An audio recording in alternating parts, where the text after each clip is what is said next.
What is up, everybody? Welcome back to another Mizzou football post-game show here on Show Me Football. I am your host, Josh Van, and today I am joined by Braden Dowers to break down this Missouri Tigers 34-27 victory over the Memphis Tigers in St. Louis at the old Dome, whatever they call it now, Dome in America Center. I was going to say Edward Jones Dome. I'm so used to calling it. That's what I still call it. Yeah, but it's just they just call it the Dome now, I guess. Look, before anything, I got to say, I love the idea of playing in St. Louis.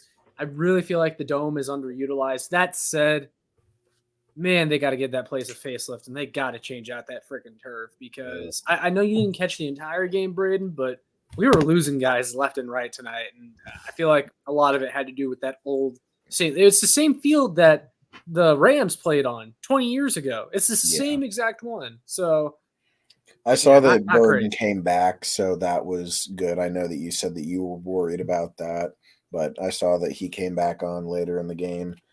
I think definitely, like we've talked about it during those Battlehawks podcasts that we did, but you have enough events now to the point where you should like give the Dome a makeover to some extent because I mean, the Battlehawks are going to be using it for the foreseeable future with the XFL and USFL possibly merging. And then you got a possible Mizzou game every year. Yeah. Yeah, it's something that I would like to see. I feel like they need to make it an annual thing. But if they are going to do an annual thing, you need to make some sort of financial commitment to renovating the Dome. And it doesn't have to be anything crazy. Just maybe some new video boards, some new field, fresh coat of paint around the place. I'd maybe break open some windows for some natural light inside the place. You know, that's really all it needs. And you could, I mean, they still have plenty of events there, but that's besides the point. We'll talk about the field and all that stuff a little bit later. But bottom line, Missouri took care of business against Memphis. They're 4-0. It wasn't the prettiest game.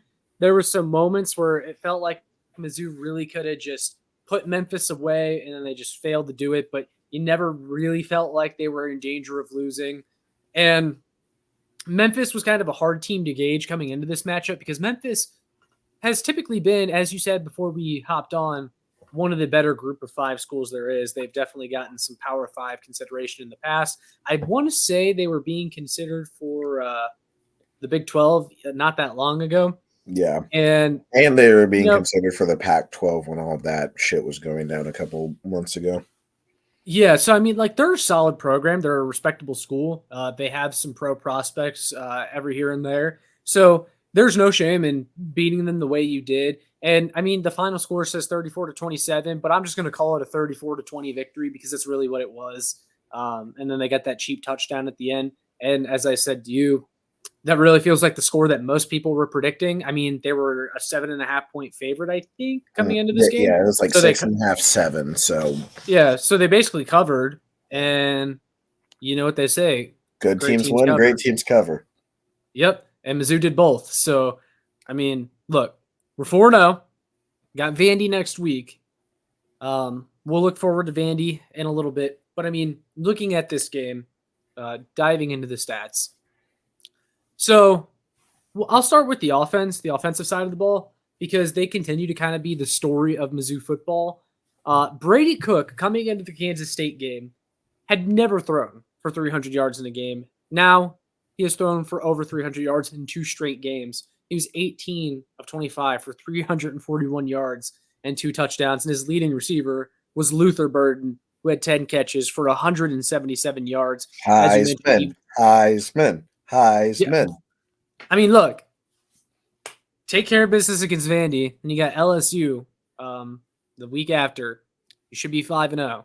And if you win that game and you're nationally ranked, and Luther Burden continues this tear that he's on, how can you not include him in the Heisman discussion? He's been that good. He is the best wide receiver in the SEC. I was listening to that SEC podcast. They did their little power rankings. They had a live video breaking down their power rankings, and Michael Bratton, one of their hosts, said that Luther Burden is probably the most impactful non-quarterback in the SEC right now. And it's kind of hard to argue. Depending on how good of a day Malik Neighbors had for LSU today, I'd say that he's still probably the better receiver because he had like 250 yards and 4 touchdowns or some absolutely ridiculous stat line against Mississippi State. Yeah, and I mean that was a good game, but I don't even think he had 100 yards in a game before that Mississippi State game. Luther Burden has been consistent. Yeah. I mean he had 96 yards in week 1, but he's had 100 yards, over 100 yards in every game as well since then. I feel like Luther Burden is, in my opinion, he's the better receiver. I mean, Neighbors is still very good. You can make an argument for both. But besides the point, Luther Burden was fantastic today. Other receivers that got in on the action, we've got Marquise Johnson, who I'm really excited for. I think he's going to be an absolute stud. He had a really big catch against Kansas State last week. And then, of course, tonight he had a 1 catch for 76 yards and a touchdown on that first offensive drive. He's got speed for days. Really love what he brings to the table. Mookie Cooper had several clutch catches tonight, just like he did last week against K-State. I like to see him getting more involved. I always felt like he was kind of underutilized in this offense, but he looked good tonight. 3 catches for 53 yards. He also got dinged up at the end there with a hit to the head. Hopefully he's okay. And then Theo Weiss had 3 catches for 29 yards, and he had a really nice touchdown that is probably going to go untalked about, but it was the same drive where Luther Burden went out with injury. And when Luther Burden went out, I was kind of afraid of like what the offense might become without him out there, just because like kind of everything they do runs through him and he's very important. And I'm like thinking who else is going to step up? And then Brady Cook hits the Weiss downfield for a touchdown, and then all of my concern was gone. So shout out Theo Weiss. He's been a great addition to this team. And then Mekhi Miller had 1 catch for 6 yards. Running game. So in the first half, the running game was completely non-existent for Mizzou. The offensive line wasn't really opening many holes. They also had a handful of penalties. Penalties in general have been an issue for Mizzou, but we'll get to that. The running game, though, they really started off slow, but then they finished extremely strong. I mean, in the second half, Cody Schrader and Nate Pete both went off. Mizzou finished with 201 rushing yards as a team. Memphis only had 83. And if you ask most people, they would tell you that Memphis has the better running back between both teams. But Cody Schrader, 14 carries for 123 yards, averaged 8.8 yards per carry. Nate Pete had 15 carries for 65 yards and 4.3 yards average. Anytime it seemed Mizzou needed a strong run for a first down, they just seemed to get it in the second half. And it was really important that they did that because Brady Cook, well, he was very good tonight, and he was awesome in the first half. No incompletions. Well, the one incompletion he did have was a throw into the back of the end zone, which was intentional. So Mizzou could save clock to kick a field goal to end the first half. But he was really good. But then it seemed like that run at the end of the first half, he got banged up, and you could see it on the broadcast. I know you didn't catch the whole game, so I don't know if you saw this, Braden, but I did tell you about it in the group chat. Brady Cook was kind of nursing his shoulder, rotating his shoulder a lot before the snap, just kind of feeling it around. Like you could see him, he was grimacing a little bit. And Mizzou fans everywhere collectively held their breath, especially Brett Sarver, I should shout out, because he's Brady Cook's biggest advocate. But Brady, he looked like he got hurt, and it scares you because that's the same shoulder that he had surgery on in the offseason. That was the same shoulder in which he had the torn labrum. Drinkwitz and the coaches didn't really say anything about it after the game, so hopefully he's okay. But he did look like he was in a little bit of pain. Yeah. So just to clarify, I was able to catch most of the second half, and I caught some of the first quarter. I saw the first touchdown drive, and I saw a lot of Brady's throws, and I made sure to watch a couple highlights from the game before we did this episode.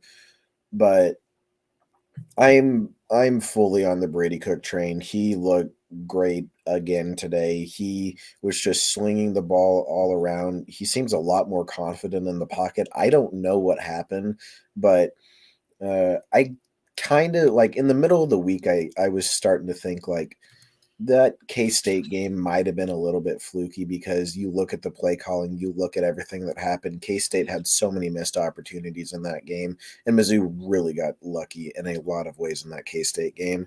So I started to kind of think, that was kind of fluky. And then we just need to see it again. Yeah, it was just I needed to be reinforced. Like, okay, this team is solid, and I didn't get it 100%. I have a lot more concern in the defense than I originally did at the start of the year, but the offense stepping up as much as they have, I've been impressed by that. You never want to allow 27 points against Memphis. Granted, like you said, that last one was kind of a throwaway touchdown. And Memphis does have one of the better running backs in college football right now. And holding him to 86 yards is a pretty solid day. But I'm a little bit skeptical about the defense because there's some just bad missed tackles, and that stuff's that's gonna get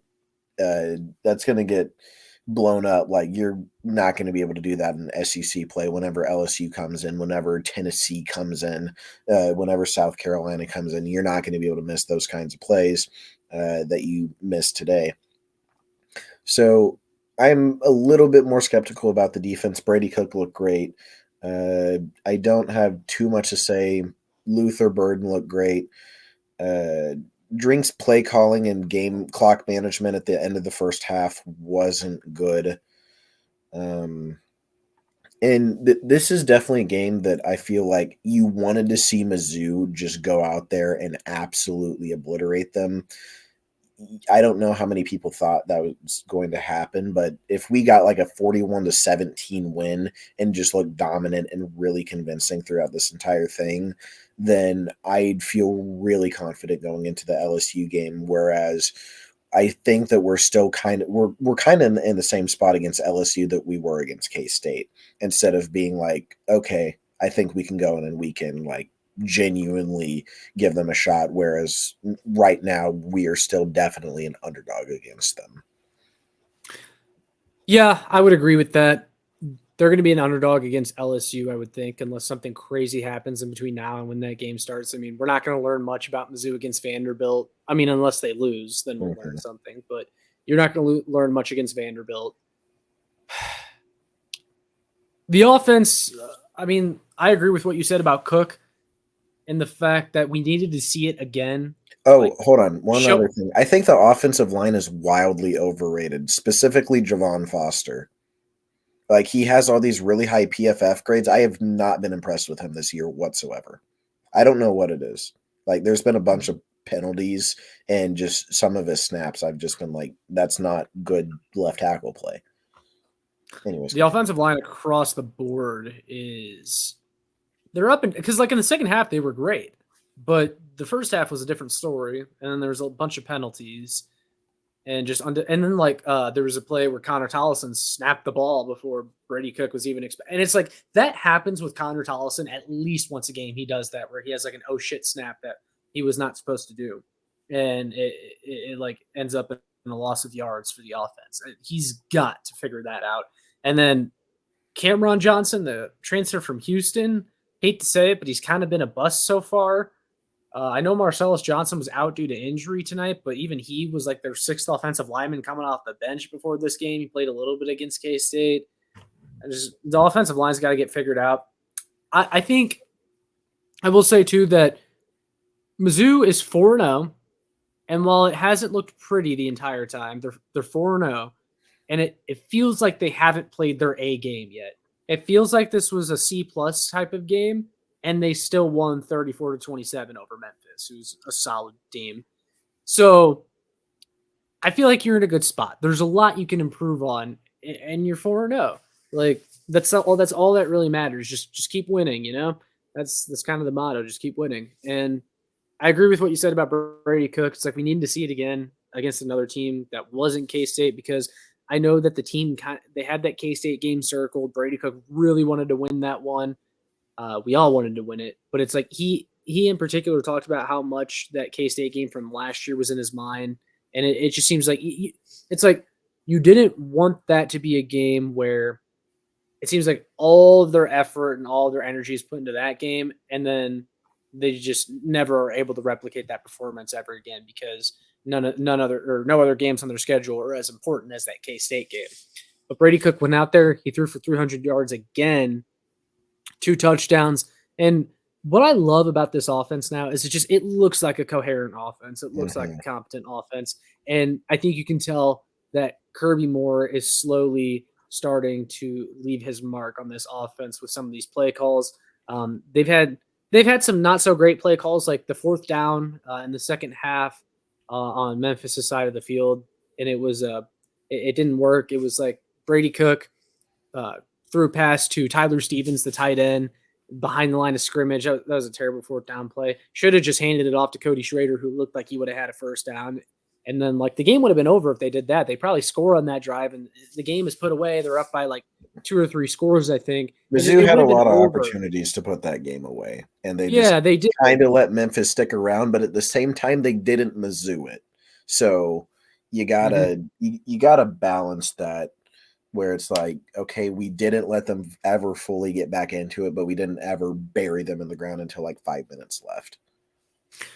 Yeah, and I mean, like, it is what it is, and that's why I say, like, they haven't played their A game yet, which makes me confident that when they do play their A game, that they can beat just about anybody. There's a lot of, it's mainly just shooting themselves in the foot, and then, like, mistakes. Like, even in the first quarter, Cody Schrader had a fumble at like the 11-yard line. Memphis recovers, and then the Mizzou defense allows a touchdown. But I mean, it's not really their fault because Cody Schrader gifted them that. That was a play that shouldn't have happened. Memphis shouldn't have scored there, and then this game wouldn't have been nearly as close. I know it's easy to say, oh, if that didn't happen and this didn't happen, because, well, it did. But this all feels like stuff that Mizzou should clean up on. And then if they do, I mean, they really can beat anybody that they want to. But back to what I was saying about the offense, I love what Kirby Moore has brought to the table. I question how much control he had of the offense after the South Dakota and MTSU games. And then the further away we get from those games, the more it definitely seems like they were holding back the playbook against those teams, because we're just seeing this Mizzou offense operate at a level that we've never really seen before with Brady Cook at quarterback. And I'm happy to say that I was wrong about Brady Cook if he keeps this up. It's just like, oh, and looks like Braden dropped out on me, but I'll keep going. But what I was going to say, guys, is like, it seems like this Mizzou offense last year at many times just struggled to get anything going. Like, they had to scratch and claw and go on these long 12-play drives, 13-play drives, in order to score. And now it just seems like some of it comes so effortlessly. Like, even, I want to say it was the fourth quarter, that last scoring drive they had at the end. Yeah, the last drive they had at the end, I want to say their last scoring drive. They got down the field in like 5 plays, and there was like a couple big runs from like Schrader and Pete, and it's like we never got that from this offense last year. And Braden has returned after dropping out for a second. But Braden, just to kind of fill you in what I was saying after you dropped out, it's just like so many times last year, it feels like this offense had to scratch and claw for anything, and it just felt helpless at times. And then there were many times tonight against Memphis where it's like they were effortlessly drive down the field in like 4 or 5 plays, and then they were in the red zone. Couple big runs. They can definitely score on command this year, and it's just like, all right, let's go out there and let's score. Kind of. It's so refreshing. I definitely feel a lot more confident in this offense this year than I did last year, where it was you have to go on a goddamn 19-play drive to get 20. Yep, exactly what I was saying. It's like, my gosh, 12, 13, 14-play drives just to get 3 points or something crazy like that. And then this year, it just feels different. It feels like they can do – it feels like they can run so many concepts that they just weren't able to last year. And Luther Burden, his improvement as a receiver is a big part of it, because he's their bona fide number 1 receiver. And like last year, that was Dominic Lovett, but it feels like Luther is even better than Dominic Lovett. What did he do today? I have no idea. Probably not much, though. I know they were in a dogfight with UAB in like the second quarter. That's funny. Georgia,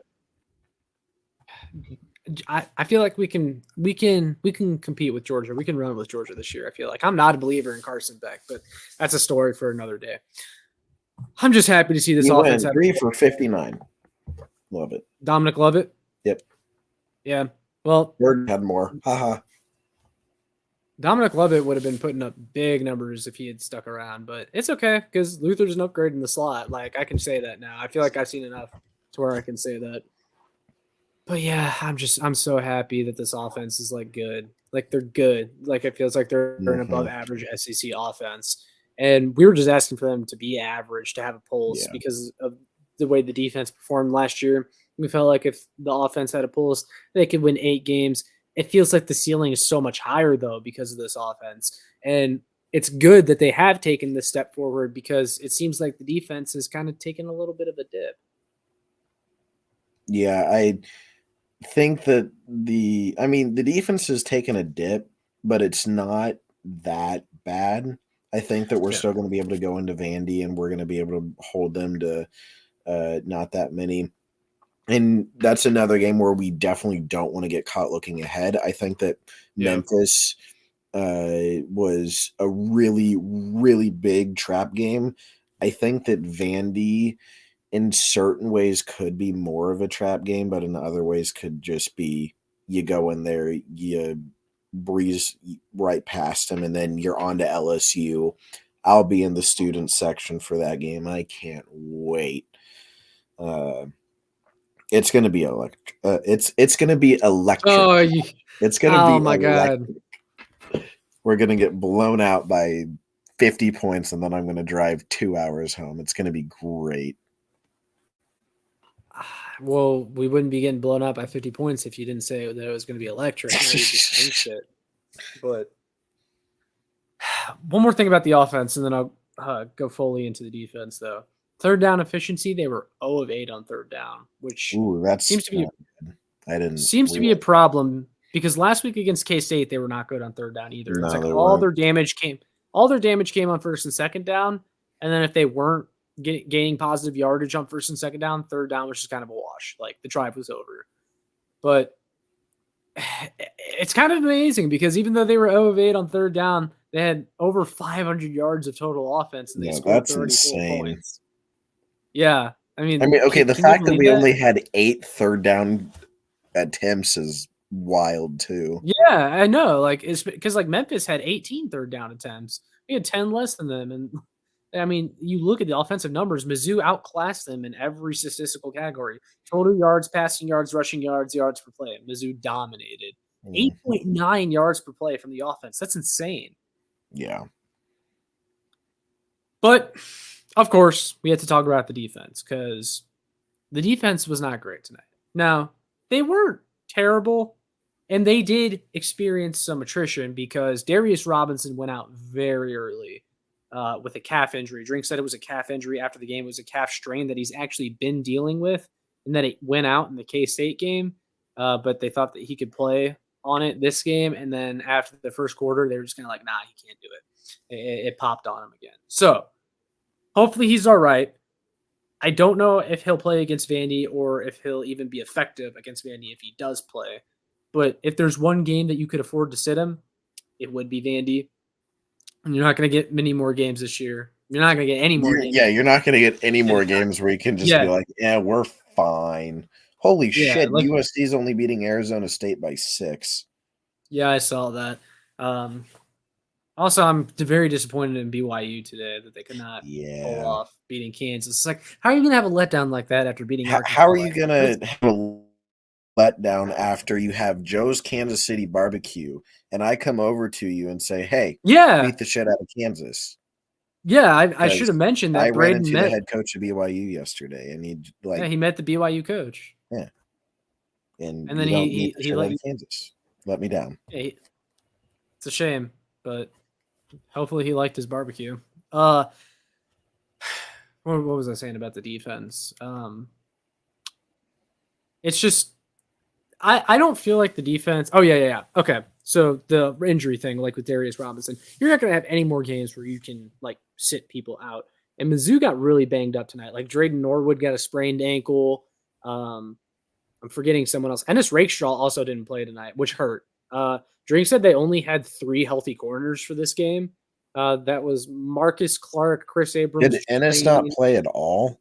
No, he did not play a single snap tonight. Okay, well, then that makes me feel a lot better about the defense if they only let up really 20 points without Ennis. Yeah, because Ennis is, I mean, he's one of their starting corners. He's one of the best players on this defense. I think they said it was a thigh bruise or a hip bruise, I want to say. Maybe, I don't know if that happened in practice or in pregame because he wasn't on the injury report heading into the game, but Yeah, he didn't that's play why at I all was tonight. confused. Yeah, he didn't play at all tonight, though. Yeah. They had 3 healthy corners. Marcus Clark was one of them. He had an interception tonight. Good for him. Chris Abrams-Draine had another one. I was also pissed that they were not able to recover that fumble in the second half that they forced on what's their quarterback's name? I'm forgetting. Seth Hennigan. He had a fumble. He also threw 2 picks tonight. He had that fumble, and it's like Mizzou should have recovered it, and then it was 3rd and 18, and then they give up 3rd and 18. Mizzou's defense was also horrible on 3rd down tonight. They gave up 7 of 18 on 3rd down, and it seemed like those third. It made me feel like I was watching Steve Spagnuolo and the Kansas City Chiefs because they're notorious for giving up those 3rd and forever plays. Mizzou was doing the same thing tonight, and then they let Memphis go 3 for 4 on them on 4th down. Even though Mizzou had more yards than Memphis still had 399 total yards of offense, but they only averaged 5.3 yards per play, which is a good number to hold them to. Definitely. Like you said, it's a lot of missed tackles. That was part of the problem. I feel like that's also going to get cleaned up, though. This team should not be as bad at tackling as they are. It's got to get cleaned up going into conference play for sure. I feel like it could be just kind of taking Memphis lightly, kind of taking their foot off the gas a little bit. I feel like they probably did that at times tonight. Just kind of felt like it. It's still early in the year, and I feel like you're still in a little. I mean, really, the grace period should be over after the first couple of games when it comes to tackling, but it's still early in the year. I feel like this defense is much better than they've shown at tackling. It's just like the guys are getting there. You got to wrap up and you got to bring them down. I know Memphis's running back is really good at breaking tackles, making guys miss. Blake Watson. A lot of people think he's an NFL running back, but still, you're better than Memphis. You got to go out there and show it. And at times it looked like Missouri was just letting Memphis hang around. This defense is better than this. Like I really don't feel like they're playing up to their potential. They returned too much production from last year to be this bad. And I'm not even saying that they're bad, but it's like they should be better than they were underwhelming. And I mean, even against the pass, they didn't have Ennis Rakestraw. It's also worth noting that Chad Bailey has slowly started coming back. He played a little bit tonight, but he didn't play that much. Chuck Hicks has done a nice job filling in his place, but you got to have Chad Bailey back. He's one of your team captains. He's one of the best starting linebackers in the SEC. So, I mean, if you just kind of looking at it from a glass half full perspective, if you consider all the injuries they had tonight, the guys that they were without, they did all right. They did enough to get the job done. They got stops when they needed to get them. They held up really nice in the red zone a few times. Yeah. And even forced a turnover in the red zone. And they were also put in a bad position by Cody Schrader very early on in the game. All things considered, they did okay. They got stops when they needed to, and they got the job done. Hopefully, they're able to get fully healthy, though. Vanderbilt, they can afford to be missing some guys, but they're going to need all hands on deck against LSU. Yeah. I don't have too much to say about the defense, but just characterizing this entire game by both the offense and the defense, but more specifically the defense, we were fine. We got the job done. We scored more points than the other team. That's about all you can really say about this game. There's not too much more to take away from it. It's just we did fine. We got the job done. We escaped with a win. We even covered. Cool. Move on to Vandy. Then it's showtime. You got 7 games starting with LSU. Then you go to Kentucky. And you have South Carolina, Georgia, Tennessee, Florida, Arkansas. If you win the Vandy game, you're 5-0. If you go 3-4 in those next 7 games, guess what? You're 8-4, and you're playing in a pretty good bowl game. Hell, you could probably win you go 4-3, you're 9-3, and you got a lot of hype around this program with a significantly easier schedule in 2024, where we're the best team that we play is Bama. Yeah. I don't want to look too far ahead, but it gets you excited. Like, it's exciting that Mizzou football is relevant. It's 4-0. They're probably going to be ranked after this week. Colorado lost. There's a couple other ranked teams that lost. I'm forgetting off the top of my head. Mizzou should definitely be in the top 25 next week. And I know some people are going to be like, oh, well, they didn't even play that good against Memphis. Like, Memphis is a solid team. And another glass half full kind of perspective, just looking at the season so far. They beat South Dakota pretty handily, but because I know after the South Dakota and MTSU games, our first reaction when we did our post game was, like something just doesn't feel. That's an understatement. It was more like this team is ass. Yeah, we were kind of panicking after the MTSU game, but it's like, in hindsight, you can kind of explain it away because South Dakota, I mean, they beat them handily, and most of the second half was kind of just screwing around with Sam Horn and just trying stuff out. MTSU, not good. Almost got upset, but escaped with the win.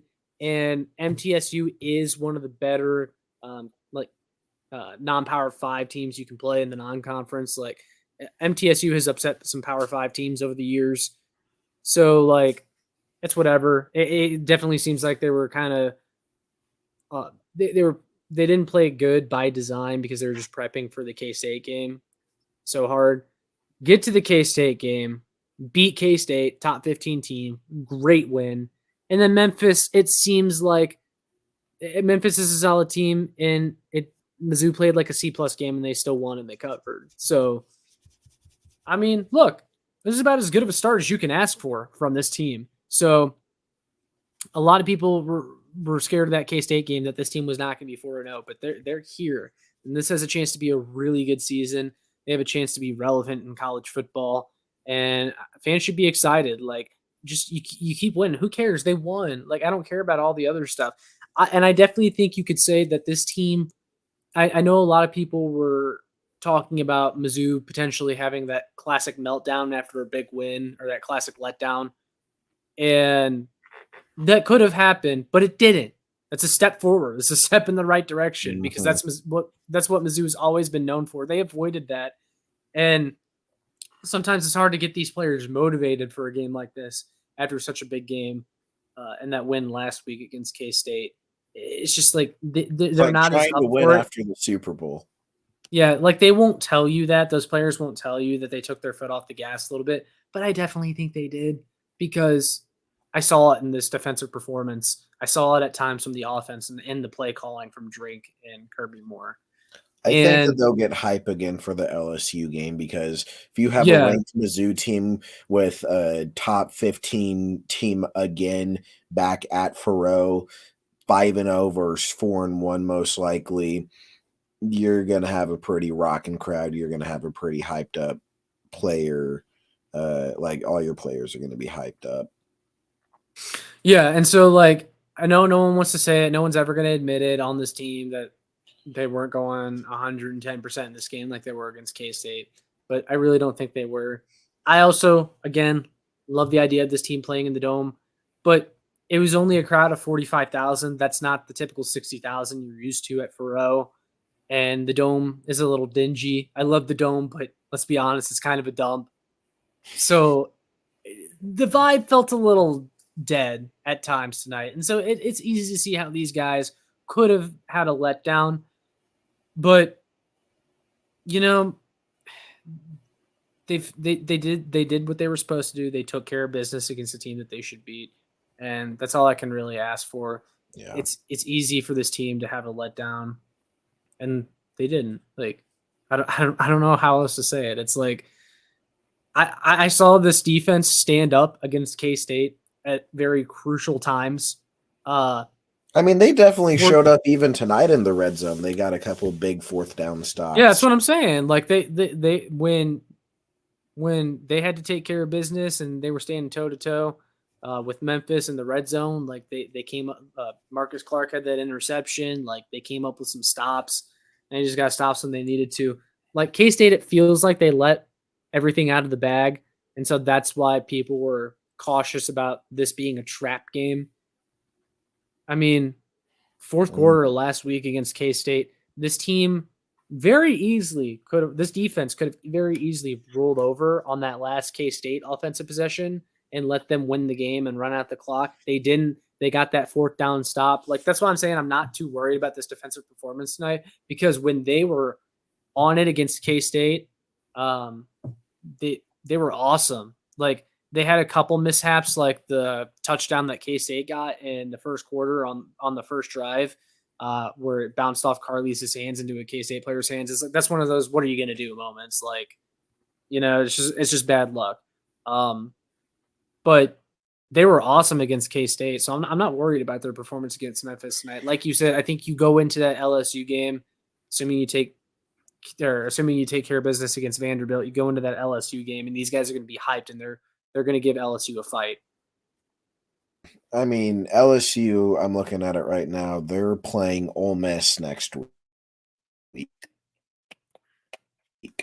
So, and it's I don't know where Ole Miss plays, but Ole Miss is at home. So that game, that's going to be a really hard game for LSU to go in and win. So, I mean, if LSU's 3-2 with an unconvincing win against Arkansas, we genuinely could just knock their socks off and like just completely derail their season, because Brian Kelly's not a good football coach. Yeah, wouldn't you love to play spoiler for LSU and Brian Kelly? Mm-hmm. And then, like, tonight, like, everyone's hyping them up. I know they're very high in everyone's power rankings, and they're acting like the week 1 Florida State game didn't happen. Everyone's hyping up LSU. I'm not that impressed by LSU. I think they're a good team. I don't think they're a great They barely beat the Piggies. That's what I was going to say. Like, they barely beat Arkansas tonight, and Arkansas lost to BYU last week, and Arkansas fans think Sam Pittman's on the hot seat. Yeah, like, ask any of their fans. They hate this Arkansas team, and they're done with Sam Pittman. So I'm not scared of LSU like that, man. And it'll be at a Rockin' Furrow. Probably gonna have College Game Day. I'm betting on the fact that they get College Game Day. I mean, man, I'm hyped. Mizzou could be 6-0 after that game, and then who knows what they could do. They need to take leave. I know I'm looking ahead, but it's just damn. Yeah, you need to take leave and come down for it. I really want to go. I really do. So I'll try to make it happen. I mean, I just and if I was there and we won, man. But that'd be another rush the field game, I bet. Oh, for sure. Yeah, the fans would definitely rush the field. Even if LSU loses to Ole Miss next week, like, yeah, the fans would rush the field for that one. But we said everything we needed to say about this game. Yeah. I want to ask you though about the Dome, playing in the Dome. What are your thoughts on playing in the Dome in St. Louis, and is it something you want to see continued annually? I don't know if I'd want to continue it annually, but what I think we should do, because we already do it in basketball with Illinois, so just do it like play Illinois there. We did it 6 times before, and those games averaged about 62,000. Do that again instead of Memphis. I get that we didn't give them a better opponent. Yeah, give them a better opponent. I mean, more Illinois fans are going to travel to that game than Memphis fans are, because Memphis fans suck. Oh yeah. Oh, hold on. Can we address something too? Memphis fans and the Memphis social media team. Yeah, that's what I'm referencing. Like, how they were complaining. You accepted the buyout. They were bitching all week about this game being played in St. Louis and how it was going to be a pseudo home game for Mizzou, and how Mizzou is scared to play at Memphis. Oh my God. How could they do this? The players and the team, they were acting offended by the fact that they had to come here. Your athletic department accepted the buyout to move the game. Why are you guys? You're crying, yet you had control over the situation, and you decided to have this game played in the Dome. Okay, and like Memphis can't be that stupid to think that having the game in St. Louis wouldn't have given Mizzou some sort of home field advantage. Like, you're in the state of Missouri. Yes, it's not at Faroe, but it's basically a home game for Mizzou. You accepted the buyout. You took the money, so don't complain after the fact. That was so annoying. That was so stupid. Yeah. Absolute bullshit. Speaking of Mizzou and Illinois and basketball, you mentioned that Mizzou fans have a lot to be excited about. I think they definitely have a lot to be excited about in basketball too, but I think we should save that for later. Yes, we do. I know you want to start Show Me Basketball, which we might have to do that for the basketball season because Mizzou basketball. Dennis is so I love him. Mizzou has the #1 recruiting class in basketball in the nation right now, guys. Like, and they're supposedly about to get another top 15 recruit. Yeah, it's a great time in Mizzou sports, which is why we're glad that Connor is no longer associated with the university. Glad that he's at Bama and they're barely beating Ole Miss at home. The Connor curse is real. Nick Saban could barely beat a Pete Golding defense. Yeah. It's so over. And Lane Kiffin with another letdown. He had his chance to beat Bama today, and he choked that away.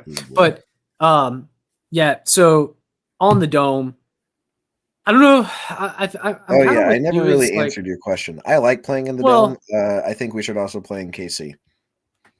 Yeah, I know Drink actually alluded to that in the press conferences leading up to this game, that there was talks about playing at Arrowhead or in Kansas City, I believe. I would like to see that. I know they were supposed to play Arkansas in Arrowhead a couple of years ago, but that never ended up happening because of COVID, I think, is what screwed that up. So hopefully we get that one day.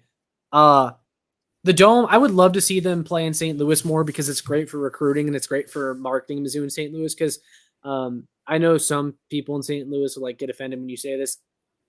St. Louis does not really support Mizzou that well. They haven't. They used to a while back, but it's gotten to the point where it's been so long since Mizzou has done that it feels like Minnie and St. Louis just kind of have forgotten about Mizzou. Or it's just like, I feel like more Mizzou support actually comes from Kansas City than it does from St. Louis. And there's not a ton of pressure from locals for these top recruits in St. Louis to stay home and play at Mizzou. I think that boosters and local businesses in St. Louis support them more. Yeah, for sure. But that said, Schnucks, Emos, and some law firms that are out there in St. Louis, some big companies out there. But if you play this game in St. Louis annually, you have the opportunity to get these high school kids out to the game, invite these high schools to games. You have kids growing up in St. Louis that they're going to make memories of watching Mizzou in the Dome and then dreaming of playing there one day. And it was awesome for these guys like Brady Cook, like Luther Burden, Mookie Cooper, who are from St. Louis, and they got to play in front of their people. And it's something that I would like to see happen more consistently. I think it's great for Mizzou as a program. Wingo was there. Great for the kids. Yeah, he visited and he'd have an opportunity to come play in front of his family and his friends and stuff in front of St. Louis. But if Mizzou's going to continue to do this annually, I need to see more financial commitment for improvements to the Dome. I feel like it's already, like you said, it's used for the Battle Hawks. It's used for enough stuff that it would be worth putting some money into. And then what else was I going to say about the Dome? It's just, I don't know. Oh yeah, that's right. Opponent. Give them a better opponent. Like Memphis, yeah, it was nice having them because it was a team that you could beat and that's all you wanted. But if you got Illinois, like you do for basketball, and played Illinois annually in football, I feel like that would be awesome. You'd probably be able to sell out the entire stadium for that because you'd have plenty of Illinois fans. It would be more of a neutral site game. So I would like to see this become an annual thing, but some improvements have to be made first before they do that.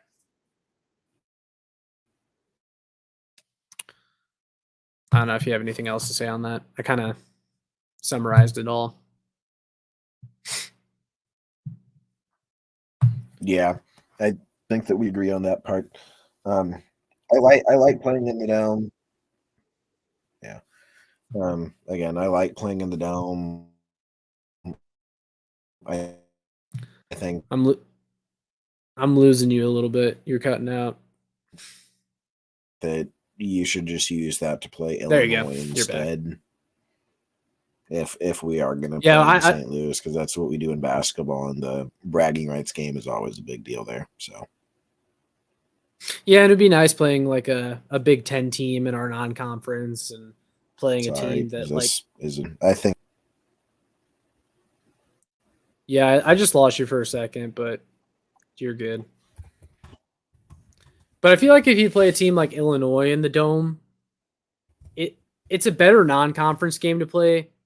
I mean, yeah, you want those cupcake games in there that are easy wins, but it's also better if you're beating better teams in the non-conference. You know, you're adding a little bit more credibility to your record and to your schedule by playing a team like Illinois. Illinois is not great. That's also a game that you could win now and in the future. So, and it's a Big Ten team. They're a rival in basketball. Mizzou and Illinois fans don't like each other. It'd be a great game. I really think. I mean, you're going to start playing Kansas too again in 2025. Might as well go ahead and throw Illinois in there. That'd be fun. So yeah, for sure. All right. Well, I think we talked about pretty much everything. We covered all that needs to be said. So that's that, guys. Mizzou defeats Memphis 34-27. We are the better Tigers. Memphis is pathetic. I'm sorry. But it needs to be said after the little stunt that they pulled this week with complaining about playing in the Dome, even though they agreed to the buyout. It's whatever, though. Looking ahead to Vanderbilt next week, Mizzou will have to take care of business. I think that's in Vanderbilt this year because that was a Mizzou home game last year. Yeah. So hostile environment against the Vanderbilt Commodores and their faithful. They also don't have a north end zone right now. I think it's their north end zone. It's completely under construction. So just go into Vanderbilt next week, win and get out. And then all we're worried about really is LSU. Like that's the big roadblock on the schedule. But I've seen this team lose to Vandy before. So and Vandy gave us a scare last year too. But I think Vandy has taken a step back though. They definitely seem to be worse. I know they lost some of their best players to the transfer portal to better teams, which that's just going to happen at a place like Vandy. But Vandy still has some good players too. McGowan and Shepard are two really good receivers for them that can kind of change the game if you don't account for them. Kentucky didn't really seem to have any problems with them today, though.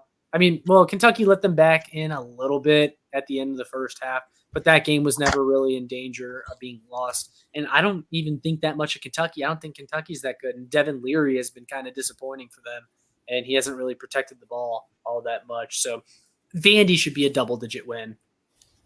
For sure. So, yeah, we'll have the post game after Vandy next week, but we'll go ahead and wrap it up here, guys. So thank you all for tuning in. Mizzou is 4-0.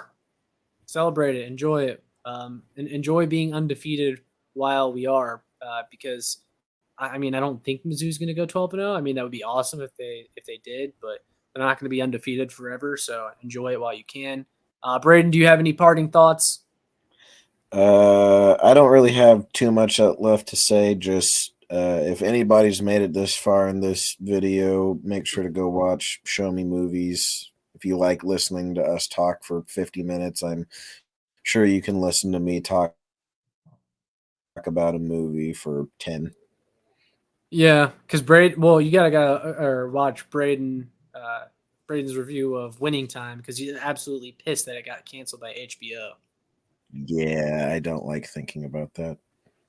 Yeah, he's devastated, but you can hear him rant about it on Show Me Movies. That's Braden's shameless plug right there. But all right, guys, there you have it. Mizzou wins 34-27. They're 4-0. Let us know down in the comments your thoughts on Mizzou's victory over the Memphis Tigers and your expectations for next week against Vanderbilt. We'd love to hear from you guys. With all of that being said, make sure you like, share, and subscribe so more Mizzou fans can find this. And make sure you check out my work on showmefootball.com for more content. We'll see you all in the next one. MIZ. ZOU.